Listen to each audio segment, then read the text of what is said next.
Hey everybody, how's it going? Thank you for joining me this evening. I got a great stream for you. We're going to be talking about a concerning trend that has only accelerated here recently, the criminalization of political opposition. We're going to be specifically digging into an article that talked about kind of the possibility of Trump and staffing up his next administration, all the different events that are surrounding that, and how the left is really aggressively trying to push this idea that any effective opposition to the kind of the regime is itself illegal, and we're going to talk about why they're doing that. But I am joined this evening by the Prudentialist. Thank you for joining me, sir. Oh, well, thank you once again for having me on. I greatly appreciate it.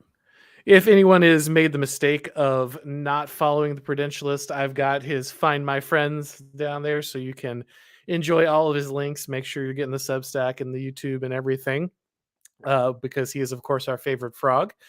But that said, let's go ahead and get right into it. We all know that in many, many ways, we're never going to have a one party state, probably in the United States. We've avoided formally saying that this is a one party state, but we are slowly creeping towards that reality, right? It's kind of the ability of someone to actually oppose the system is narrowing, and the Democrats, the left in general, have really accelerated that with Trump coming on the scene because they were very used to this controlled opposition. And you can say a lot about Trump. Obviously, there are a lot of shortcomings, a lot of things he didn't understand. But the one thing he clearly did do was kind of come from outside the system, and this terrified a lot of people. And so there were a lot of roadblocks thrown in his way, many things that kept him from kind of actualizing a plan. In many cases, it was simply his own mismanagement. Let's not pretend that that's not the case. But what we're seeing now is that the lessons of that administration have been learned by some on the right. And this has got a lot of people on the left in a panic. Right now, let me go ahead and bring up the article that kind of inspired this stream that we're going to be looking at today. The article that that has a lot of people on the left panicked is this Axios article by Jonathan Swan. And in the article, Swan lays out that basically Trump understands that the deep state was a problem, right? He talked about the deep state, he mentioned it, obviously routinely talked about draining the swamp. But once he got into office, it was very clear that there was no real plan, right? I think I'm very of the opinion that Trump did not realize he was going to win, did not think he really had a chance, and didn't really have a plan for what to do once he got there. It was kind of just riding the tiger, as it were. And so when he showed up in the scene, like, he knew these things were a problem, but there was no real way to deal with them. After the last administration's failures, it looks like a number of people have identified this issue. In fact, I spoke directly with Andrew Kloster, who we'll see is mentioned in this article, and he said that he's working with a number of different people because he worked in the administration with staffing, that kind of thing, understanding that there needs to be a far deeper kind of cutting into the permanent bureaucracy if you're actually going to make any changes with Washington, D.C. As many of you are familiar from watching this channel, the permanent bureaucracy is far more responsible for the governance of the United States than any individual president at this point. That's where a lot of power really lies. And if you want to make any big, lasting changes, you have to make them kind of fundamentally deeper down at that level. And so in this article, it talks about the different individuals in kind of the American First or MAGA movement, whatever you want to call it, who are now making it their mission to kind of set up a farm system to get like-minded people ready to serve if Trump was to be elected in another for another term, and also setting up the legal device necessary for doing that, that would allow them to fire these civil servants who have basically been untouchable for so long and replace them with kind of Trumpian loyalists. Prudentialist, the mechanism they're using here is the Schedule F, I believe. Could you explain a little bit as to kind of how that would work, how that would allow the Trump administration kind of do more of that restructuring in the bureaucracy? Sure. So Schedule F came out of an executive order in October of 2020, so like right before the election. And it was to create a sort of new category for employment for federal employees. Of course, Biden quickly got rid of this after he took office, but the point of it would be is that it would change how tens of thousands of bureaucrats inside Washington D.C. Who serve in roles that are particularly influential over policy would be reassigned to Schedule F employees. So this means people that are, I think the actual executive order says those that have confidential policy determining, policy making, or policy advocating. And this means that these Schedule F employees would basically become at will employees that could be fired. And it would affect, according to Axios in this article, up to about 50,000 federal workers out of a workforce of 2 million people, which is a lot different than what a lot of presidents get to do in changing the federal bureaucracy. I mean, when presidents come in, they can usually appoint maybe what 3 or 4 thousand political appointees to various jobs for loyalists, but this would radically alter the civil service as we know it, which really is sort of where the power gets made. Like, if you really want to see honesty as a confession in American government, go back to the Brett Kavanaugh confirmation hearings, and you'll hear Ben Sass complain that Congress has abdicated its responsibility to legislate, which means they draft shell legislation that leaves the American bureaucracy to more or less determine what the law is, which is why for so many Americans, the Supreme Court is the last bastion of actual politics. And for draining the swamp or clearing them out, this is the plan to really start, actually getting people gone in terms of the bureaucracy, the deep state, the managerial class.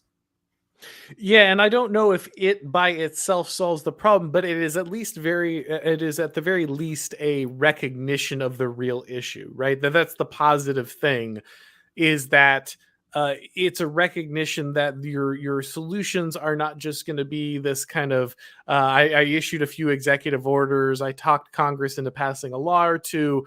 We understand that there's a more fundamental problem that goes down to the bones of the American government that makes it largely unchangeable, right?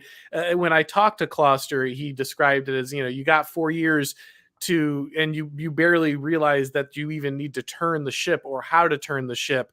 By the time you're out of there, you much less actually get the whole thing turned around. And so it's good to see that at least some portion of the right has a better understanding of the depth of the problem and is looking for solutions. Now, the interesting thing is that this has a lot of people on the left in a panic. You see a lot of them saying that this attempt to replace the civil service is basically going to be criminal, right? Because it's an attempt. Of course, it's a fascist takeover, blah blah blah. But it's a attempt to just throw out all these well-meaning, um, uh, unideological, politically neutral people and replace them with Trump ideologues. The real push here has been part that is interesting, and the reason that I titled the stream the way I did is the necessity of the left to paint this as a criminal act. Right? There were a number of different high follower count, like um, high status news accounts and political accounts who are trying to paint this as a coup, right? That this would be Trump's attempt at a legal coup inside the thing. It's very interesting because on one level, they feel the need to come back and hit it this way, right? Like, we need to declare this. We need to talk about how important this is. We need to talk about how this is a violation of norms and blah blah blah and procedure, and it's gonna be a criminal attempt to take over the government. At the same time, it feels like they are admitting implicitly that these positions are essential, that this is where the real power lies. Their own panic and their own kind of necessity to talk about how this is illegal and how this has to be stopped at all costs kind of points to the problem, right? It kind of highlights how this is really where a lot of America's governance really gets done. Yeah, I mean, the panic and reaction I think comes in a lot of ways where they are painting it as criminal. One, because this is actually targeting something that is really, like you said, where this is something that actually does affect how government works, where the ideological direction of policy and power moves. But also, the article and a lot of people reacting to this article commonly associate this with what took place on January 6th in 2021, where they're talking about all these guys that have been testified or provided some sort of deposition to the committee hearings, and some have already spoken beforehand or are cooperating with the committee. They've talked about Mark Meadows. They've talked about others in there. I mean, the Axios articles is very quick to call out Ginny Thomas, Clarence Thomas's wife, for trying to talk about things that took place in 2020. May we all have a wife as loyal and as hardworking as her. So yeah, I mean this, but the tie-in with the criminal aspect also shows this push to call everything an insurrectionist. Because if you are charged with insurrection, right, then you are not allowed to run again for federal office or hold federal office. So I'm sure that this is some way to get that narrative legally and as well as just rhetorically to charge them as a traitor to the nation. Yeah, people don't often understand that that trigger word was chosen by the left for a reason. A word that basically no one in my life had ever used up until 2 years ago, insurrection. That was just never mentioned. People would call it a rebellion or something, treason, but like there's very specific language, like you said, because the constitutional prohibition against another run, and that's another interesting thing. A lot of people, and I'm no huge Trump fan, to be clear. Like I think there's a lot of failings, a lot of faults. He leaves a lot to be desired, but it is very clear from the way the system reacts to Trump that whatever he is, he does seem to pose some kind of threat, right? In a way that others don't. You are seeing a little of this drip onto DeSantis now, because he kind of seems like the populist heir apparent once Trump is out of the picture one way or another. But it's very clear that they understand the need is to specifically prevent Trump from running again. I don't think a lot of people want to move beyond Trump. And again, I understand it. He's not my own personal favorite, but I don't think people understand the personal loyalty specifically, really, that especially like boomer conservatives have to Trump. He really is their next Reagan. He is in many ways kind of a messiah figure to them. I'm not saying that's necessarily healthy, but I guess it might be necessary to inspire kind of the loyalty that is needed to make real change, whether you're comfortable with someone in that position or not. It seems like it might almost be required, and I think the system understands that. They understand the kind of loyalty that Trump inspires, and that's why it's really important to make him just completely incapable of running, whether he's the best person or not. Specifically qualification wise or temperament wise for the job is almost immaterial. He kind of has the spirit and the movement necessary to make those changes happen. Yeah, and that kind of opens up the question if he does get back in, which that's its own conversation in itself, right? But the other thing is about if you find Trump not to be the kind of guy to have the leadership capacity to do so, the question that you would always want to ask yourself, of course, when one says or organization, right? One knows it's oligarchy. So who would be the people that are alongside with Trump? And the article names quite a few people all the time, whether it's Jason Miller, Liz Harrington, of course, our friend Andrew Kloster, and they go through all of the names, whether it's Stephen Miller, Mark Meadows, Troop Hemingway. And if you're familiar with a lot of the sort of Republican or conservative establishment, like the Center for Renewing America, or even their own point for the American, like what is it, the American First Policy Institute, Hmm. it seems that we're seeing a lot of the trying to use the already existing political institutions to get their own kind of gang in there, which, as their panels have discussed in the article, that, their whole panel discussion was about battling the deep state. And so to me, it really does seem like Drain the Swamp is Jonathan Bowden's Clear Them Out with a MAGA hat on. And for better or for worse, they have recognized that their real issue isn't the figureheads, it isn't the media, it is those that guarantee, direct, and create policy for all parts of the administration. I mean, I remember distinctly when Trump was inaugurated, you had all those Twitter accounts like the alternate Department of the Interior, the alternate Department of like the US Geological Survey, all these like, people who held government positions that could just basically say, yeah, we're not going to cooperate with this guy, and we can make it very open and very public that we won't do it. And despite all of Trump's issues with personnel, that was also one of his biggest hurdles, was the fact that the civil service did nothing in regards to cooperate with him. Yeah, and it's like you said, it's really good that they're understanding this issue, but also, Trump has just proven himself to be a disaster in this area personally, right? Like it's, this is the guy who installed John Bolton, right? So you have to wonder if he's even capable. Like it's good that they understand this problem, but it almost seems like they're incapable of finding solutions. Because when I was talking to Kloster, and to say it again in this article, they said, "Well, we're working with people like the Heritage Foundation." And it's like, well, this is the swamp, right? Like these are the people who produce exactly the controlled opposition that you're hoping to avoid. So it's good that they're growing some organizations, I guess, separately, but it seems like they're also still very reliant on the system. And this is always the trap for conservatives who are trying to make, or the right, when they're trying to make this move, is that the very credentialing institutions, the people that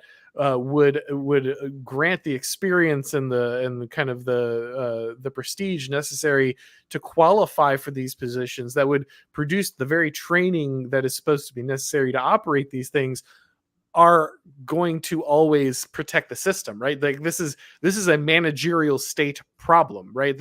You're asking the managerial state to produce people with managerial capacity who are also interested in dismantling the managerial state, and that seems like it's always going to capture them in some way or another.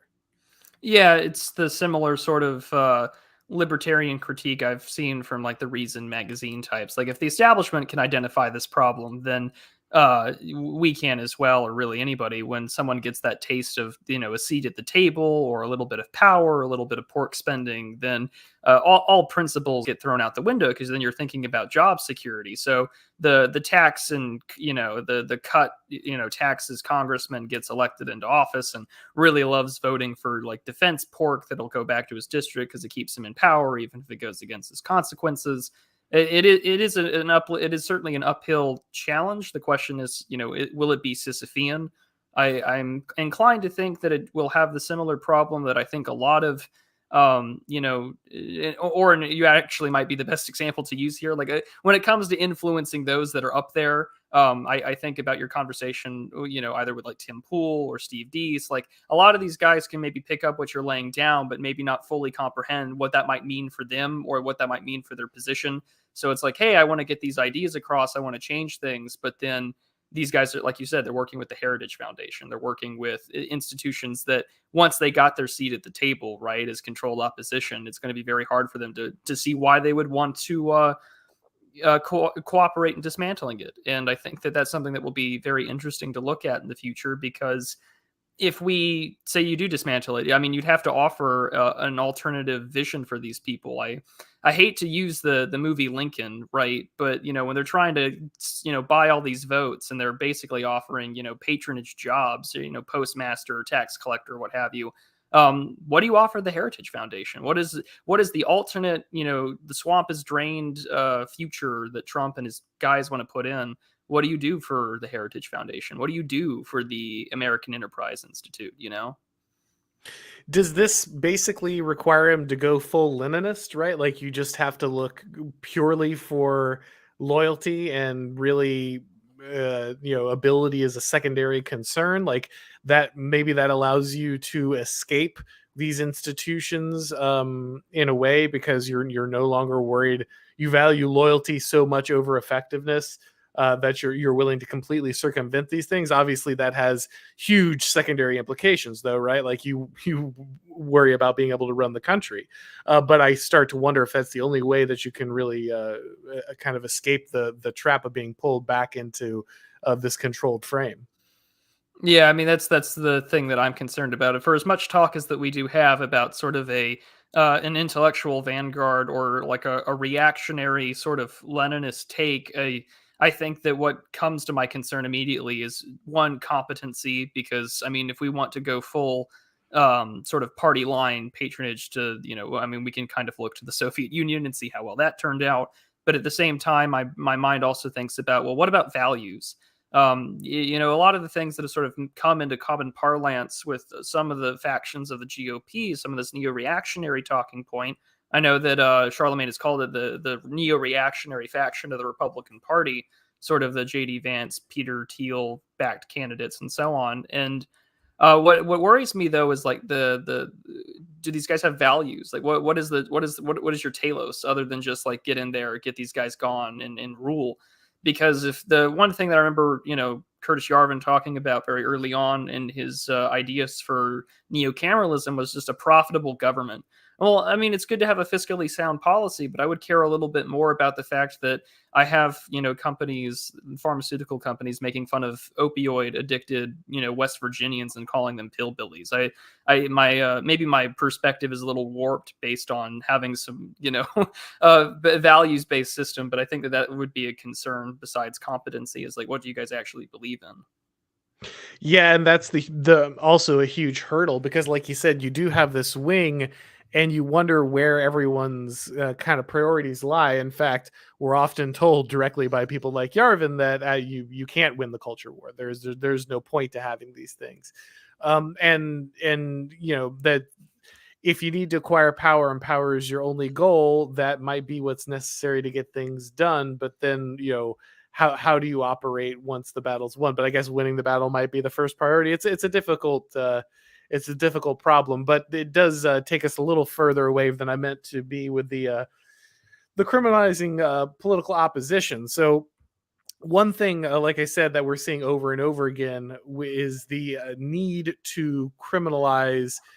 any effective strategy. Again, you'll notice that the things they're targeting are the things that work. This is, no one's worried about criminalizing Jeb Bush conservatism, but you do see the talk of immediately as soon as someone says, "Well, if we're gonna, replace the federal bureaucracy with political toadies, then that would be illegal." Of course, that's all the bureaucracy is. That's why the left is comfortable with the enshrinement of the current system, because they see these people as politically neutral because they agree with them, right? And so these people don't have politics, but of course they're wildly loyal to the left. What's interesting, especially when we look at what's happened with Steve Bannon and other members of the Trump administration under the January 6th committee, is it's very clear that the DOJ is criminalizing basically having been a member of the Trump administration in many ways. And so not only are you going to have a problem staffing this thing in kind of all the ways we just talked about, I don't want to rehash everything we just said, but in addition to that, anyone who joins the Trump administration or whatever GOP administration might follow eventually is going to basically be putting themselves up for criminal prosecution, right? It seems very clear that we've pretty much normalized political show trials in the United States. And so that means that you're going to scare even more of these competent bureaucrats that might have stepped in to these positions away, because even going to work for the president means that you are opening yourself up to a very likely case where they can just manufacture some charge and your entire life is destroyed because you went to like help the White House craft some policy or operate some organization. And I think that's the interesting thing here. Maybe we'll see this as we get closer to 2024 or when Trump officially announces.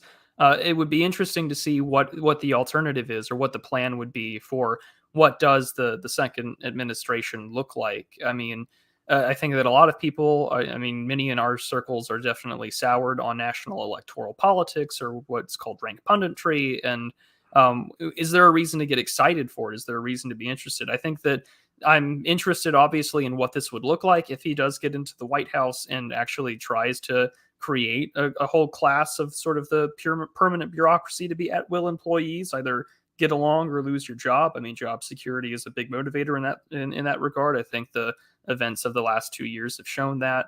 but it would be about a vision, I guess. What are you actually going to sell to the American people, and better yet, what are you going to signal to those in government? Because, like you said, we've basically have allowed ourselves to have political show trials that if you're associated with someone or have certain political beliefs, you can lose your job. I mean, we saw this with Kyle Rittenhouse. People wanted to support his legal fund, and firefighters got in, Virginia were doxxed and fired from their position. It really does show that you have to look over your shoulder for the rest of your life if you've been associated with Trump or that movement. So, can you provide protection? Would be the real big question there. Yeah, and that's a very large issue. Again, we just see the number of ways that kind of the regime can punish people, right? It's at every avenue. It's not like, well, you'll just never work in this town again. You'll never work in any town again. You'll never have a bank account again. You'll never be able to operate in the increasingly necessary social networks again, right? And so it's a scenario where you have the ability to cancel someone in pretty much every aspect of life. And obviously we have, like, I know Gab is setting up alternative payment structures, those kind of things. We know that a lot of people are, Odyssey, with its ability to kind of circumvent a lot of censorship. There are people working on technological solutions, alternate systems. I guess this stuff is just going to be increasingly necessary. You're going to need some way, like you said, to offer protection. And this is why every time I have a conversation with a mainstream kind of voice, it is shocking to me how many times I hear this. They're just like, well, people just need to stand up. People just need to speak the truth. And once enough people speak the truth, then things will change. And we don't understand, why people aren't doing this. And it's like, well, yeah, because you're, pulling down really nice figures at your job, which is to say this stuff. But the vast majority of people will get annihilated from orbit for stepping out. And until you provide them some kind of structure that allows them to escape this system, you're just never going to see the kind of like mass movement you're hoping for. I mean, we both have our reservations about mass movements in general, but they just don't seem to understand like the basic cost that is borne by the average person now at this point for having politically incorrect opinions. And of course that only gets magnified when you start looking at all that kind of mid-level management that's absolutely necessary for people. Like, how are you going to get these college educated, bureaucratic eligible people to kind of be loyal if at every turn having expressed any sentiment towards supporting the right or Trump or any of this stuff will just get them nuked from orbit, and knowing that they go to work for him could get them prosecuted at any time. It seems like it's a huge ask, and you've always got some people who are going to be hungry, and that's going to be, I guess, a big part of it. You're just willing to stick their necks out no matter what. But if you really want that large amount of people to mobilize, especially in kind of the professional class, like you said, you're going to need to be able to offer them some level of personal and financial, infrastructure that's kind of outside the system to protect them. Yeah, you will need to provide a very effective incentive structure in the same way that an incentive structure can come from other parts of government. I mean, people will happily look for ways to keep themselves employed and look for new money, look for new experiments, try and find grant projects within various, departments of government to do so. And the thing about like telling, enough people need to just stand up. I really wish I'd maybe try and slip this in the next time you talk to him, because there's this bit in Nick Land's The Dark Enlightenment where he's just like, the real ending to the story, The Emperor Has No Clothes, is that the kid that says this would basically just be like strung up and executed, because how dare he, stand up and speak the obvious truth, because everyone has to believe into it because the consequences are so real. I mean, there's a reason why there so many people on the right operate anonymously, because again, they are so afraid of losing their job or, facing serious academic, political, or legal consequences for simply adhering to beliefs that, less than, 20 years ago would have been considered normal.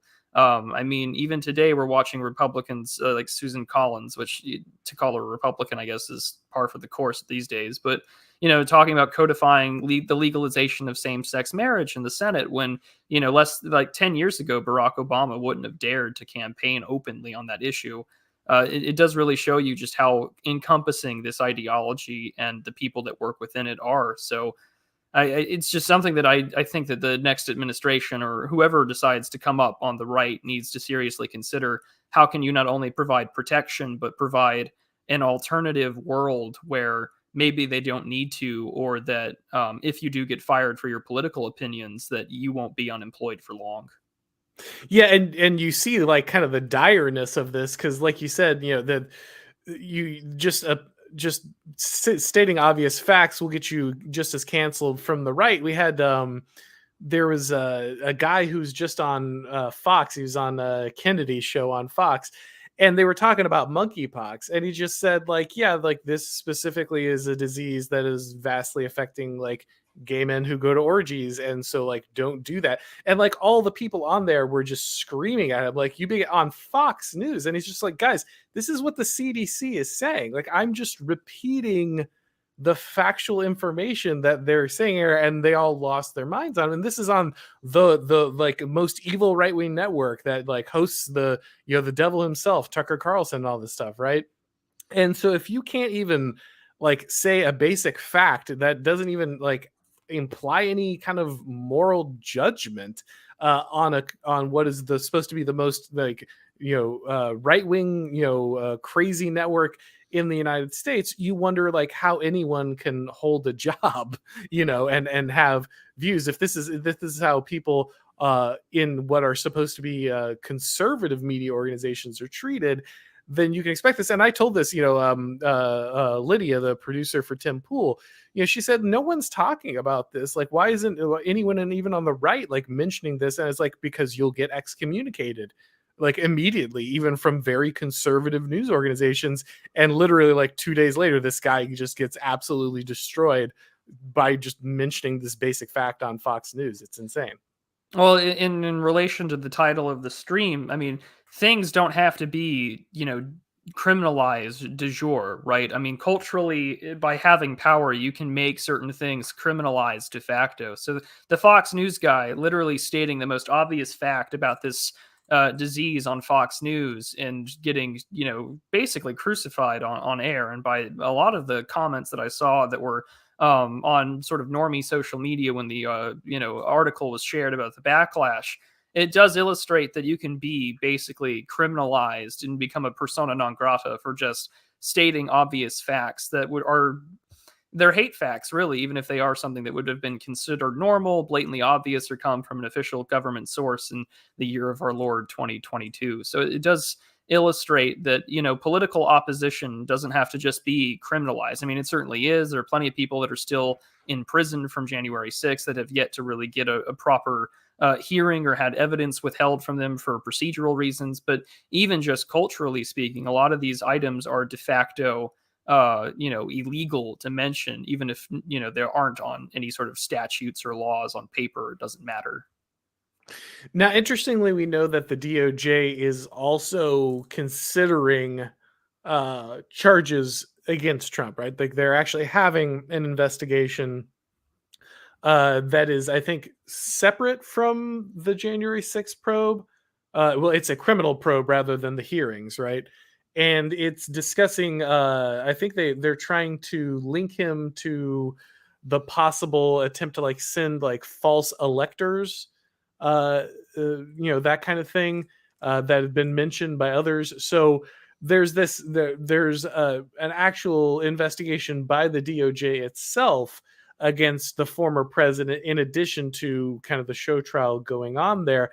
I don't I don't know if they are quite to the point where they try to charge a former president, right? Like that, to me, that seems like a bridge too far. Do you think they would get panicked enough to actually try to pull this? Because I feel like at that point, then you really are just trying to go like boogaloo, right? If you do that, because it seems like once you arrest someone who has kind of the personal following that Trump has, it's you're going you enter a true crisis of legitimacy.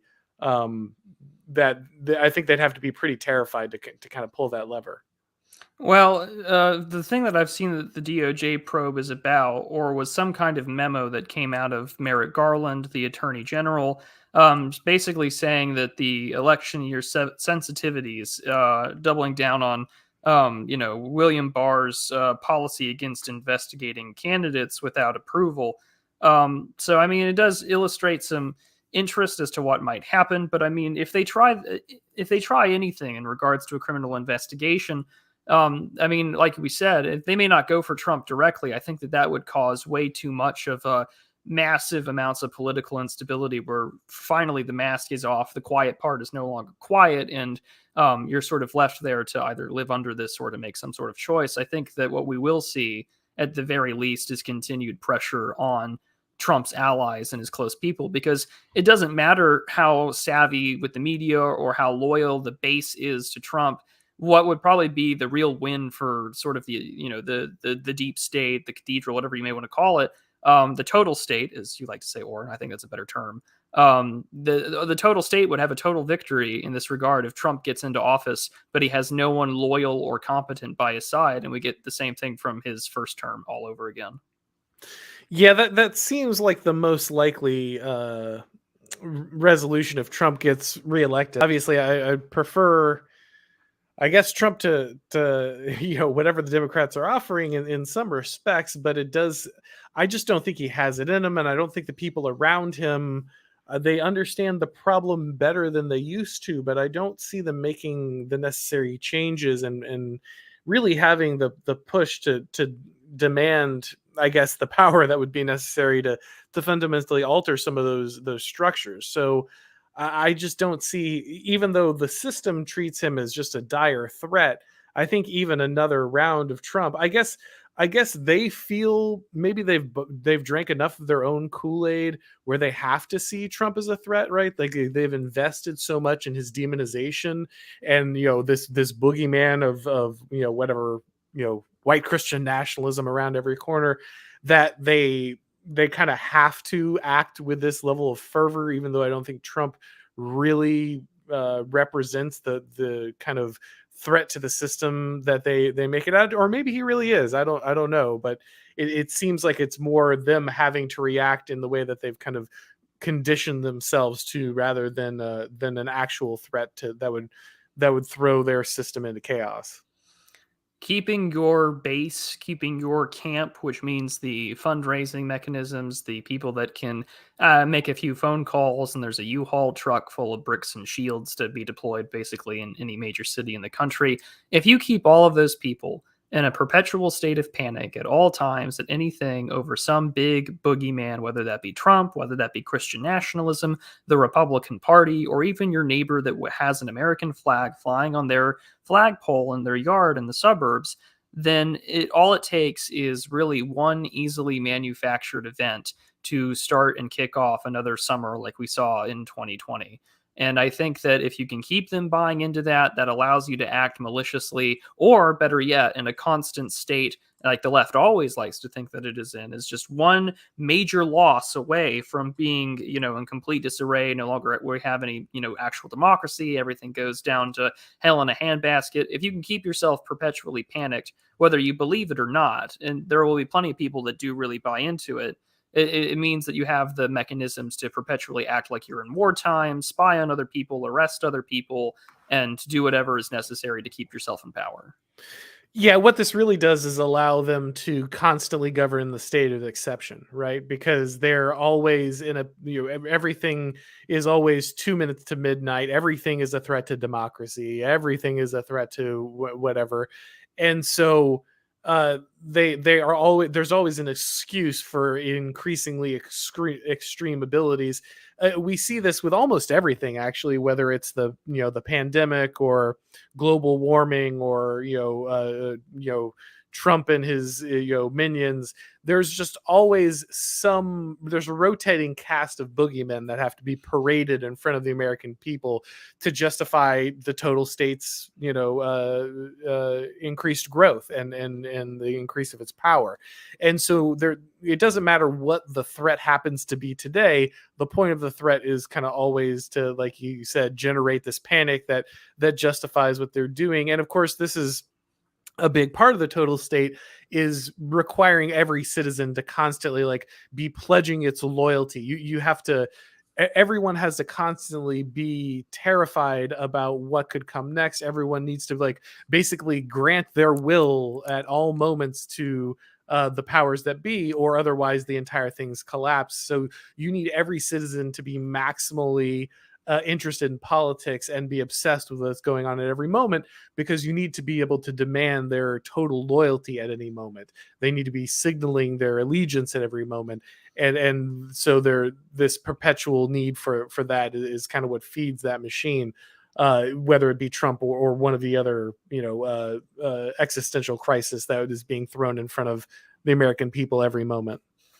Yeah, exactly. Like you had said, the state of exception, and a permanent state of fear means a permanent state of exception, to where you can never go back. You can't, say or not be concerned about X, Y, and Z. That's why there's always a new, eschatological threat that comes out of the left in their playbook, whether it be climate change, Trump, Christian nationalism, racism, whatever it is. It will always be existential. And that's sort of the nice thing about sort of the intersectional framework that you have, is that it doesn't matter that there are differing interest groups or differing perspectives. They can all be used to serve these differing states of exception. It's the same way that you can have someone who is like pro-abortion be on the same side as a Muslim, and be on the same side as an LGBT activist, being on the same side who wants to end, animal cruelty in some farm in the middle of nowhere like Montana or something. Like, all these things can serve the greater total state's interest of having that permanent state of exception through a permanent state of fear about the end of the world. When boomer cons always make the joke that, these guys are just miserable and they're panicked and like mentally ill. Well, yeah, because they have all these things to constantly pledge, their allegiance to. But in doing so, that allows the total state to maintain its total control, for lack of a better term for play on words.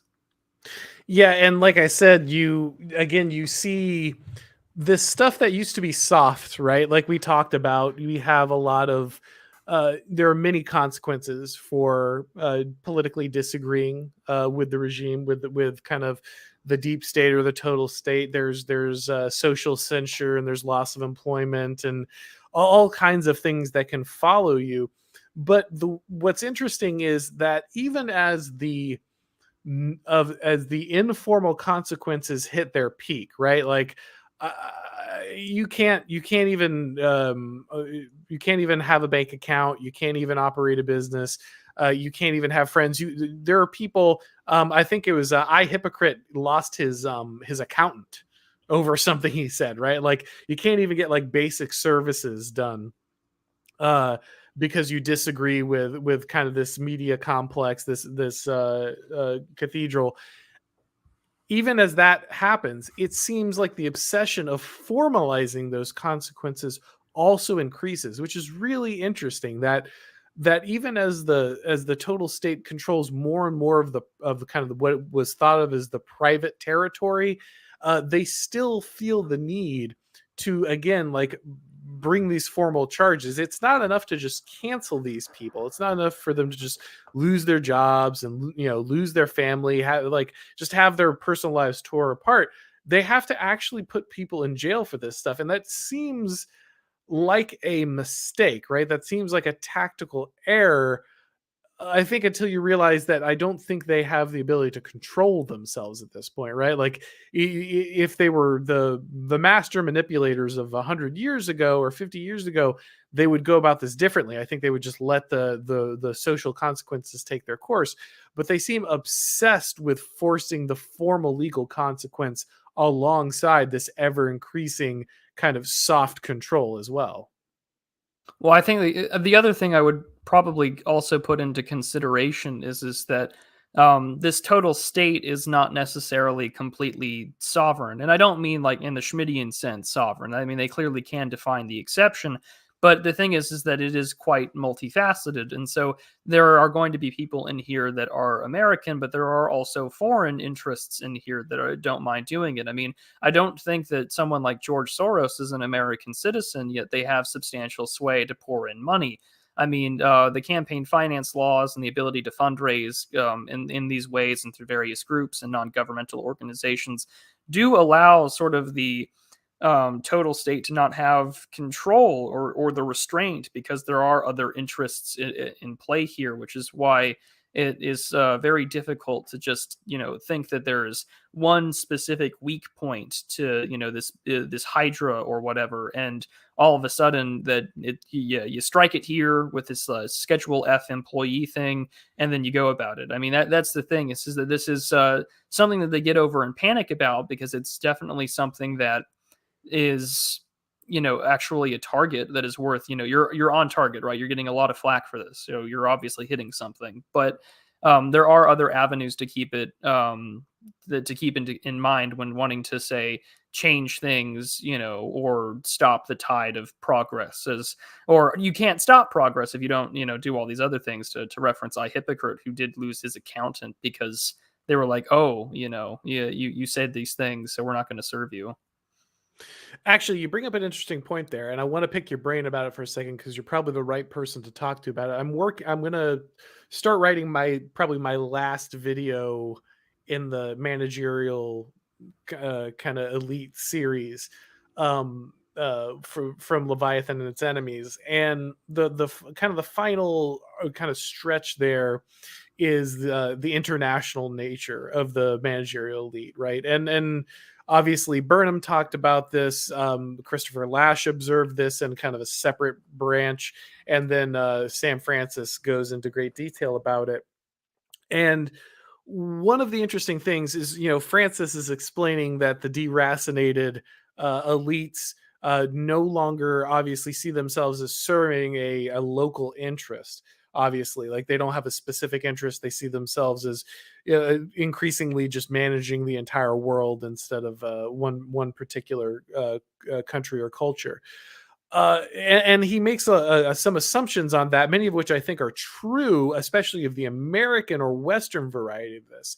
But maybe what isn't taken into account is some of these other countries, which might still be in kind of the pseudomorphosis of the managerial revolution. Like you might have obviously the managers running China or something like that, but they still have a strong particular interest in their national or regional power. Do you think that, because like you pointed out, like the assumption of the West, or at least Western elites, that they will be in control kind of forever, allows them to make this mistake of trying to universalize this thing in a way that maybe competing elites that might still be managerial in nature but have a more particular focus, like China? Do you think that blinds them to that understanding? Are they still operating with it? What do you think? So there's definitely some areas in which I think that they have not as much control as I think that they would like to, and this is mainly due to the international system, the desire for global leadership, right? The thing that Yarvin always jokes about, that you ask them if World what's the difference? domination. Yeah, world domination or global domination? What's the difference, right?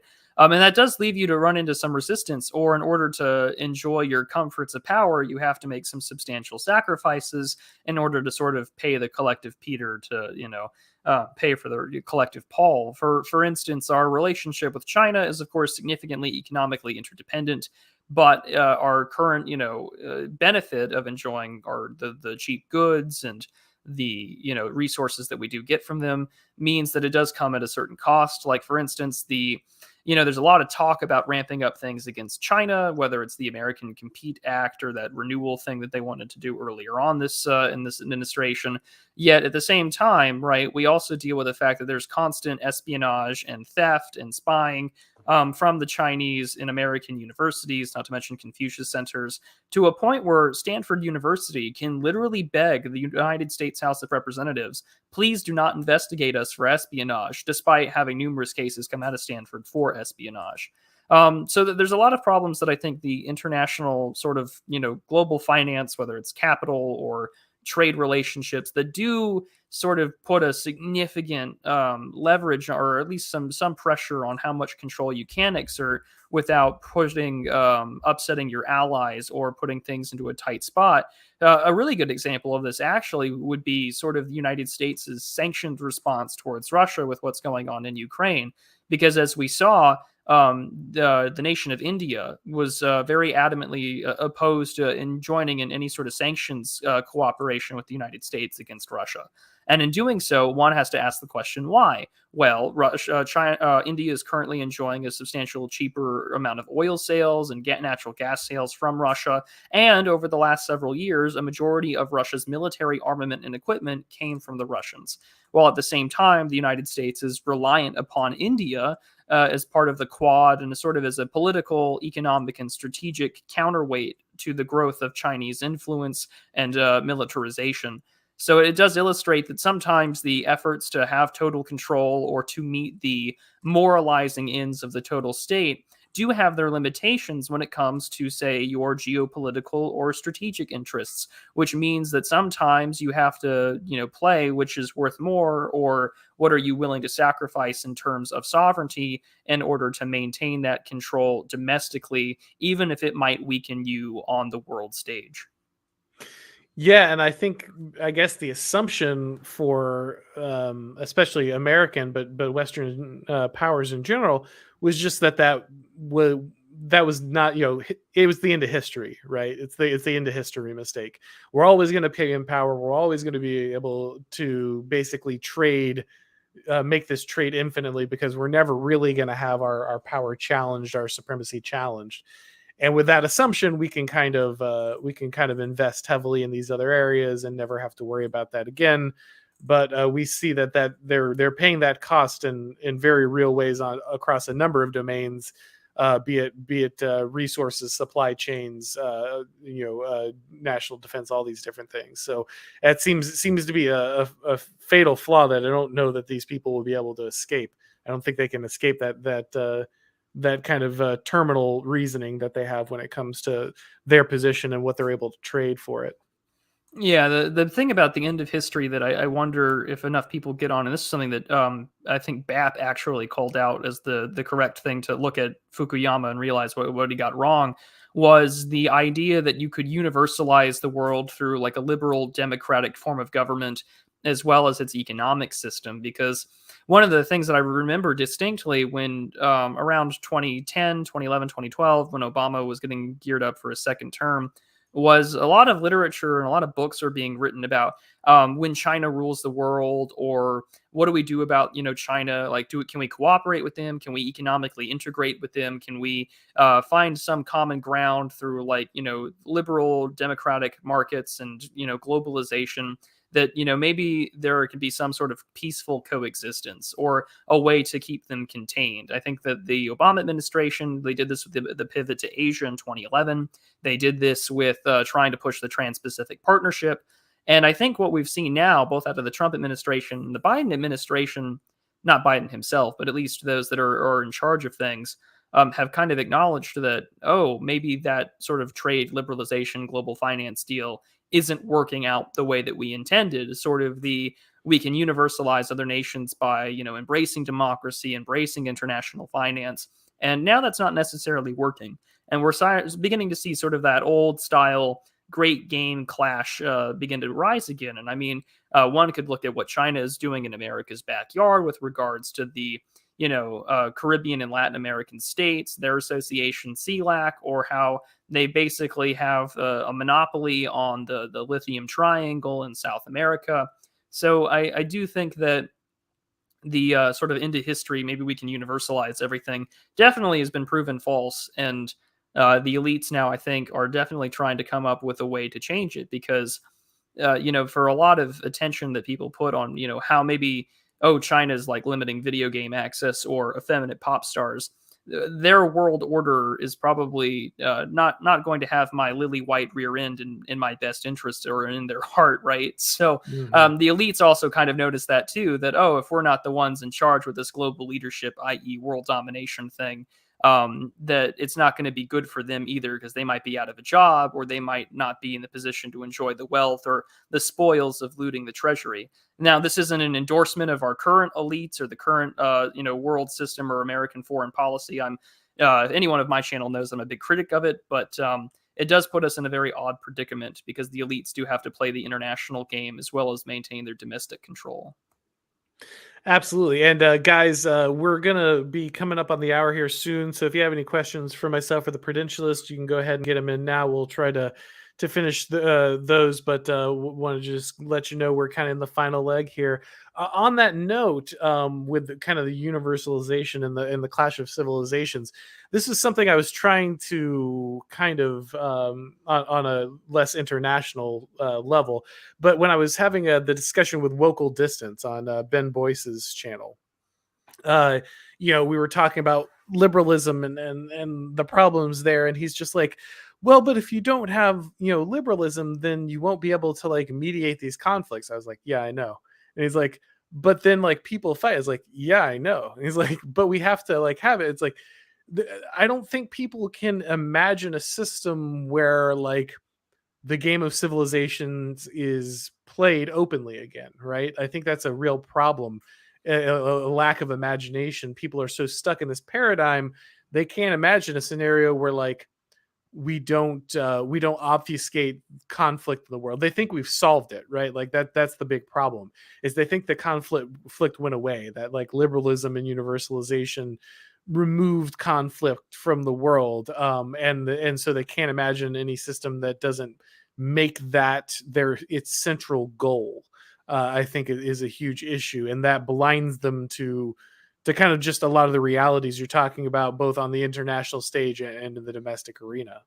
Well, yeah, and I think that's something that this end of history bit has definitely had such a cultural impact and a political impact on people's mindsets that for at least Western, Western, especially Americans and maybe the United Kingdom as well. Carl Benjamin talked about this with the distributist, our good friend, and he mentioned that sort of that end of history has created a generation or two of people who think of themselves outside of history and outside of time, and Mhm. those that are like trying to tug at their their sleeves saying like, look, all these things are happening both at home and abroad, and they can't imagine themselves about it. I mean, the Cold War, I think, is a really good example of this. I mean, there was an entire generation of people that grew up with things like The Day After or Threads, and the absolute horrors of what that kind of conflict would look like.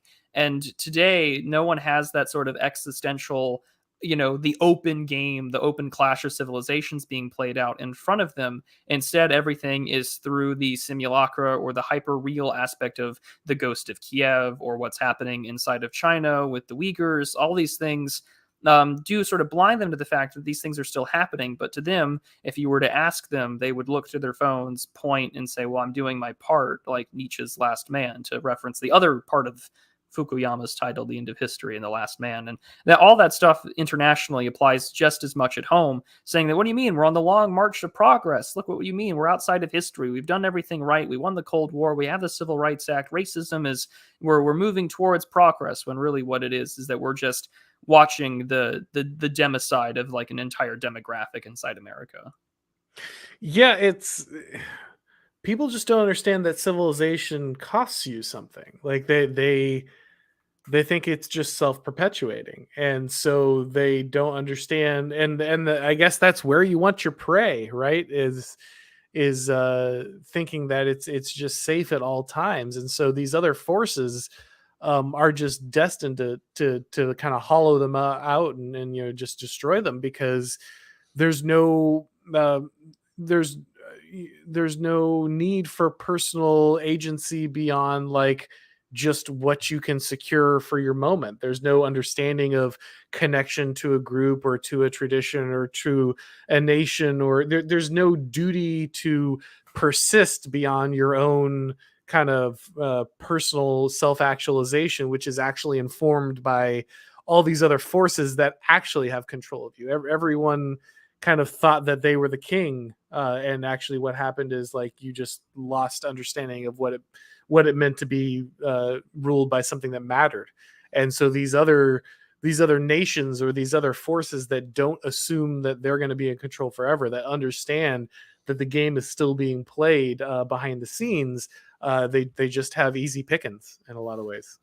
Yeah, and that's sort of the real terrifying thing here. I mean, with like, Independence Day here in the United States that happened earlier this month, it's just what immediately comes to mind, right? Is the fact that not many people actually know American history. And it's just like, well, if you have this nation that doesn't have any really unifying force besides this belief in the march of progress and that we're the morally correct guys here, and that, the game of civilization, or the game of what it actually means to have your own civilization, isn't anchored in any sort of truth or teleology, then you do have an army of just a population of a deracinated, decultured, yet uniquely homogenized idea where they are really wearing just the tracksuit of, burgers and Netflix and nothing else. And that's the real criminal aspect, is what political opposition gets criminalized, or those that sort of recognize that, there is a civilization here, there was a country here at some point in time, and we're putting those people, or the regime is putting those people in jail for the sheer nature that they recognize that if you become a completely homogenized, disgusting blob that believes in the march of history and nothing more, then you won't be anything come the next power player that ends up on the world stage or domestically here at home. Yeah, something to keep in mind. Absolutely, and I'm glad you're always bringing the geopolitical angle, because I think it is something that's very easy for us all to forget, but is incredibly important. So let's go ahead and get our few super chats here. We've got Pete Budapest for $5. Thank you very much, sir. What's the next economic financial crisis for America, either real or manufactured, and how far away is it? Well, it's a good question. I guess it's really more which one are we using that day? Like we were talking about, it seems like there's just this rogues gallery of existential crisis that are just kind of kept on hand and dealt out in a rotation. It's the constant present, right? Or the eternal present, right? If you can keep people focused on this, they never go back and think about like what was said. Like you can go back and find footage, for instance, of people making claims about what, like, for instance, the COVID vaccine was going to do. People who are in high places, who held lots of power, who were supposed to be in the know, and when those things didn't come to fruition, you might pay a cost for that. But if you can constantly rotate it, if you can just sledgehammer people with the newest update and the newest boogeyman, then you don't ever have to worry about actually paying the cost for being wrong, or for distracting people with that stuff. And so what will be next? It seems like the environment is the next one they were trying to push, right? Like we saw Biden trying to declare a climate emergency. I think was going to be the newest justification for kind of the seizure of power. Obviously, the looming financial crisis is going to be very real. They're trying to redefine the term recession at this point, but that's not going to save you once people can't eat. So it seems like there's going to be probably those are going to be the two ones that are going to be lined up, I think, most pressingly. But like I said, you could just as easily have the return of the next COVID variant or something, and that could be the next justification. Yeah, I can't say as to what the next one will definitively be. I mean, like you had said, you can't manipulate procedural outcomes to get a desired result when people can't eat, because people are really going to stop caring how you came to that conclusion and are really wanting to know when they're going to meet up and like raid the local Walmart or something. I Right. mean, yeah, either real or manufactured, it doesn't matter. But I mean, all points show that we're heading towards a very real economic or financial crisis, if not already being in one. I mean, when I see advertisements about like basically mortgage payments for pizza, or that you don't have to like, cut having fries on the side in order to like not worry about your budget, it illustrates the average American is already financially in a pretty bad state. But I mean, between what the Federal Reserve is doing, are already, tentative issue with supply lines, and of course the issues over the second order consequences from the war with regards to wheat and other supply line goods. I think that it is sooner rather than later, and it will really depend what will come in the next 2 years. Absolutely. We're gonna take this one, even though it's not a super chat, because I just love the question so much. Cool Chickens says, "Question for the Prudentialist: Who's the best host, Mike J or Rich Evans?" Oh, I'm a diehard fan for Mike Stacklasa above the three of them. Mm. Although Rich Evans's laugh is criminally contagious, annoying Yeah. as it is, and Jay just looks like he's stealing the life out of the other two as they age, and he looks the same age. I've been commenting lately on Red Letter Media videos that have come out as of late, and it's been an absolute delight to see people comment and ask, "Well, what the hell are you doing here?" And it's just like, well, I do enjoy my friends from Wisconsin. Yeah, I think Jay is necessary to that formula, but it's very clear that like Mike and Rich are the anchors, right? Like you need Rich's reaction in and of itself is just worth its weight in gold to build like half the channel right there, and then Mike's dry wit, I think, is those are essential And the ability to cram a Star Trek reference in anything. into absolutely anything. Absolutely. Let's see. Pragmatic culture for $5. Thank you very much. Can we incrementally retake institutions the left incrementally took, or do we have to just burn it all down now? Yeah, this is always the huge question, right? Can the left do, or can we into these institutions long way back? I think the case has been made, and I'm of this opinion. The answer is mostly no, right? Like couple reasons why. First, the left are perfectly aware of this trick. They did it. They're not going to just let you do this. And the reasons are very simple. Just look at the level of professional censorship required to work in these institutions, right? If you have if you're a progressive, a thoroughly progressive person who comes to the wrong conclusion in a study, you need to bury that study for a long time and then like either completely scuttle it or stealth publish it many years later, right? Like this happens on a pretty regular basis now. If you have the wrong set of data in institutions like this, you need to destroy it, or you need to like kind of drop it like a lead balloon when no one's looking. I just don't think you have a scenario where the right is going to re-enter these places where even like progressives can't operate without being censored and be able to retake them. I think what you're really looking at is the collapse of those institutions and their replacement, not kind of the retaking of them by the right. Yeah, I think that the real test of that question, though, is going to be, can we, in the is what the whole Axios article is, because it looks like retaking it might be the election, but I think you need to, and that's not even incremental. That's like a massive takeover by winning the presidency, and then just burning it all down by creating 50,000 at will employees. I think that, I mean, that the real answer to that question probably is what the Axios guys are reporting on, is that at this point you do kind of have to come up with your own version of rage and retire all government employees. Yep, absolutely. Let's see. Richie W here. Thank you for your donation, sir. He says, missed all the fun. We'll watch VOD later. We live in the 2016 4chan meme now. Yes, thank you to everyone. Of course, we appreciate our live viewers, but appreciate everyone also who's catching up with these. I know you can't always catch these live. If you like listening to these later as an audio podcast, also I'm putting these on the Substack, the Total State Substack. So if you want to get those, you can become a subscriber over there, and then you can listen to this while you're mowing the lawn, or let's be honest, you're playing a video game or something, and you're painting your Warhammer models, and then you can hear this. But yeah, we are in the 2016 4chan meme. You remember the "This is the future the liberals want" meme? We're Uh, living in it. yeah, it's so sad that one is now just dead, because you can't do that meme anymore, because it's just you're just there now. Like there's nothing too absurd, because your clown world is so much like those memes that you can't even reference them anymore. Yeah, and if Um, you are listening to this in the VOD, and I know that Auron's audience is just a bunch of Chads, do another set. Do it. Do it. that's Hit right. it harder That's in the right. gym. Go.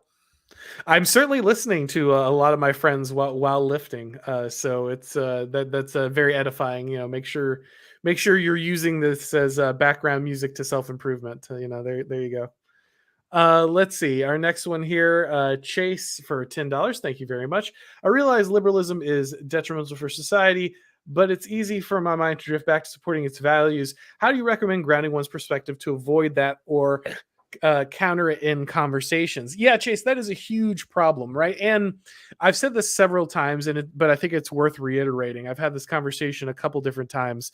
Whatever we're gonna do next will be post-liberal, fundamentally, which means it will onboard sections of liberalism, right? Like, we're probably not going to just completely escape this framework. All of us were born into this. This is the water we swim in, right?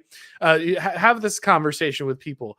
Have them try to explain the role of government without referencing the phrase rights. Good luck, right? Like, it's just impossible for people to kind of conceptualize many of the things in our society without that liberal framework. So don't feel bad about going back to it. I mean, I certainly do that. I'm sure all of us do that at some point. One of the things that I try to do to kind of ground myself outside of that perspective is I just try to not I try to one thing I've learned a lot about is reframing, right? Looking at the assumptions in any given conversation and trying to step outside them and say, okay, why am I assuming this? Why are these the ground for engagement? Because oftentimes you'll find that you are just you're taking very, very new concepts or new assumptions or values, and you're treating them as if they're very old and essential. And I think when you do that, you start to then see things kind of from outside. It also helps to have a good understanding of history, philosophy, the things that weren't read books that weren't written just in the last 150 years. Like, actually understand the mindset of someone who existed like well before kind of liberalism took hold. I think that that does help a lot. But again, whatever we do going forward will necessarily incorporate some amount of liberalism into it. I think Spangler's right that you never truly kind of escape the formation of your era. And so even Spangler points out that even in kind of the Renaissance, like people who were trying to escape their time by going back to more classical forms were necessarily like carrying their assumptions into those forms and creating something different. And that's probably what we're going to do with whatever comes after liberalism. Yeah, and I mean, I always think of the line from No Country for Old Men. If the rule you followed brought you to this, of what use was the rule? And I mean, if liberalism brought us to this, what use was liberalism? And it's something that I would keep in mind. I mean, it feels nice to go back to the values of free speech or democratic representation in government or some form of egalitarianism. Because I mean, when we meet people, right, we always want to just assume that their best interest or be very trusting of that. And I think that to ground one's perspective is that remind ourselves that the long arc of history brought us to here under liberalism from 1789 to onwards. And I think that that's something that I try to reinforce into my brain, because it is very easy to fall back and be like, well, yeah, that sounds nice, but a warm fuzzy is a warm fuzzy, and then it's no longer so warm, and it gets us to where we are. Yep, absolutely. All right, guys. Well, I think we've hit most of the super chats here, so I want to thank a few people. Oh, before I do that too, I've been meaning to get better at this. People keep telling me like, you do all these appearances and you don't tell anybody, and they don't know where they are. So I'm trying to get better at this. I'm posting them on Substack and stuff. But I was recently on Steve Deese with the Blaze. I was on Timothy Kelly's podcast that went out last week. That was a good conversation. I was just on with Jesse Kelly yesterday. I think you can find a VOD of that. I put it on my Substack or my Subscribe Star, but I'll also do a post with appearances on Substack. And then there's one other one I did with a major host, but it's not out yet. They're like back recording a bunch of stuff and until he like has to go on break. So I'm not sure when that one will come out, but I'll tell you guys when that one comes out. I just wanted to let people know because people have been asking. I try to clip some of them. I did that with the Steve Deese and the Tim Pool stuff, but I can't always do that. So I just wanted to let you guys know that those were there if you want to find them. All right, thanking some of my Subscribe Star people here. I want to thank Desreg, thank you. Welcome aboard. Thank you for supporting, sir. Want to thank Christopher Walsh. I want to thank F1F00C09. I want to thank Santa. I'm pretty sure Santa is in the chat with us today as well. So, Santa, your support is always appreciated. AWXYZ, E0425302, Easter Worshipper. I want to thank all you guys for making this possible. As always, if you're not a subscriber here yet, please go ahead and do that if it's your first time on the channel. Also, if you're not subscribed to my Substack, the link below there if you need to do that. Also, make sure to follow on Gab and Odyssey and all that stuff. Those are my two, I guess, primary alternative platforms. Make sure you got that there just in case something happens. You can always find me along with the Substack. And then Prudentialist has his links below. If you've, again, made the mistake of, for some reason, not following everything Prudentialist is doing, you should definitely check all that out. Is there anything people should be looking forward to, Prude? You got anything in the pipeline? I just had a brand new video come out yesterday talking about some of the things that you just mentioned with Spangler about our desire to look backwards and sometimes be confused as to what that might have looked like due to our present notions of it. It makes us like political paleontologists. We might get things wrong based upon how we see the bones and structures, but it's a good fishing video. There are 3 fish caught on the video, so by all means enjoy. And this Sunday, I will be wrapping up my introductory series on the realists. We'll be talking about George F. Kennan, his writings, his works, and I'll have Praise of Folly on this Sunday at 4 p.m. Eastern. So you can always tune in and learn something new about geopolitics every Sunday over on my channel, and the links are down below at findmyfriends.net. Yeah, you just had a conversation about fishing with Morgoth, right? I sure did. It was a really good conversation. Got to talk a little bit about Heidegger and just enjoying man and his nature. And like I told Morgoth, my real inspiration for it was to tell Sargon, Carl Benjamin, why fishing is good and why he should embrace it rather than just painting his 40K minis all the time. Yeah, it's always great to talk to Morgoth, though. You guys should not be denigrating the 40K. Okay, I'm controversially siding with Sargon on the 40K question here. So everyone can get butthurt. I know Columbia somewhere is shaking his fist, but I'm with Carl on the 40K question. What was I gonna say? There's one other thing. Oh, I saw Morgoth also just while we're shilling people. I need to get to his, but he just did a long post on Spangler. See, this is a real problem. Is now I have too many friends who create excellent content, and I can't hope to like consume it all. So like I know people are out there doing great things, and there's just no way I can read and watch all of it while also producing my own stuff. But you should definitely be checking out everybody who's in the constellation here, guys, as much as you can. Just great stuff from guys like the Prudentialist and Morgoth, and so make sure you're checking that out. I think we got to all of our thank yous. We got to all of our super chats. Everything's good. All right. Okay. So thank you for joining us, guys. Once again, thank you for the Prudentialist. Always great talking with him. And we will talk to you next time, everybody.